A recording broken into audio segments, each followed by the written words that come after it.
నమస్తే, welcome to the date line. నేను దేవులపల్లి అమర్. హరిరామ జోగయ్య ఆయన క్రియాశీల రాజకీయాలు వదిలిపెట్టి చాలా కాలం అయింది. ఆయన ఆంధ్రప్రదేశ్లోని కాపు సామాజిక వర్గానికి సంబంధించిన నాయకుడు. మధ్య మధ్య మాట్లాడుతూ ఉంటాడు ఆయన. కాపులకు రాజ్యాధికారం రావాలని, లేదా రాజ్యాధికారంలో కాపులకు సరైన ప్రాతినిధ్యం ఉండాలని, దామాషా పద్ధతిలో వాళ్ళు సీట్లు గెలవాలని. పాపం ఆయన తపన అర్థం చేసుకోవాల్సిందే, నిజాయితీతో కూడిన తపనే. ఆయన అప్పుడెప్పుడో చిరంజీవి గారు పార్టీ పెట్టినప్పుడు మరి ఏం చేసినారో తెలియదు, కానీ ఇప్పుడు పవన్ కళ్యాణ్ పార్టీ, జనసేన తెలుగుదేశం పార్టీతో కలిసి రాజకీయాలు చేయడానికి ముందుకొచ్చి రేపు ఎన్నికల్లో పార్టిసిపేట్ చేస్తా అని చెప్తున్న సమయంలో ఇవాళ ఆయన ఒక లేఖ రాసినారు జనసేన అధ్యక్షుడు పవన్ కళ్యాణ్కు. జగన్ను గద్దె దించడం అంటే చంద్రబాబును అధికారంలోకి తేవడమా అని ప్రశ్నిస్తున్నారు ఆ లేఖలో. రామజోగ గారు అమాయకత్వంలో ఉండి మాట్లాడుతున్నారా, లేదా వయస్సు మీద పడడం వల్ల విషయాలు జ్ఞాపకం ఉండడం లేదా తెలియదు, కానీ పవన్ కళ్యాణ్ స్పష్టంగా చెప్తున్నాడు చంద్రబాబే ముఖ్యమంత్రి అని. తెలుగుదేశం పార్టీ అధికారంలోకి వస్తుంది, మేము కూడా వాళ్ళ వెంట ఉంటామని చెప్తూ ఉన్నాడు ఆయన.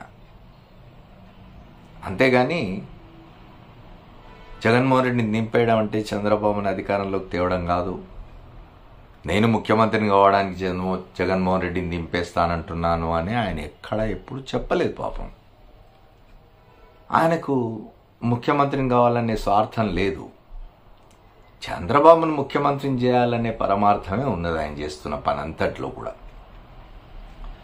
పాపం హరిరామ జోగయ్య అమాయకంగా మనం జనాభా లెక్కన సీట్లు ఇవ్వాలి, లేదు రేపు 60-70 స్థానాలు కనీసం జనసేన పోటీ చేయాలి, తర్వాత చంద్రబాబు నాయుడు ప్రకటన చేయాలి, 5.5 సంవత్సరాల పదవీ కాలంలో 2.5 సంవత్సరాలు పవన్ కళ్యాణ్ కూడా ముఖ్యమంత్రి ఉంటాడని చెప్పి చంద్రబాబు ప్రకటన చేయాలి అని మాట్లాడుతూ ఉన్నాడు.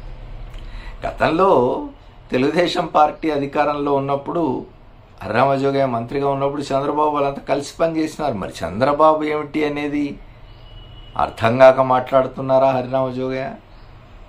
అమాయకత్వంలో మాట్లాడుతున్నారా, లేక ఇంతకుముందు నేను చెప్పినట్టుగా పాపం వయస్సు పైబడి విషయాలు గుర్తుండడం లేదా తెలియదు, కానీ పవన్ కళ్యాణ్ ఏనాడు తాను ముఖ్యమంత్రి కావాలని కోరుకోవడం లేదు.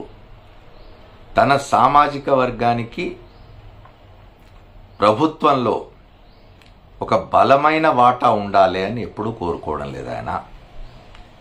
ఆయన పాడుతున్న పాటల్లో ఒకటే, ఎట్టి పరిస్థితుల్లో జగన్మోహన్ రెడ్డిని దింపేయాలి అధికారంలోంచి. జగన్మోహన్ రెడ్డిని అధికారంలోంచి దించేయడం కోసం అని చెప్పి అందరూ ఏకం కావాలి.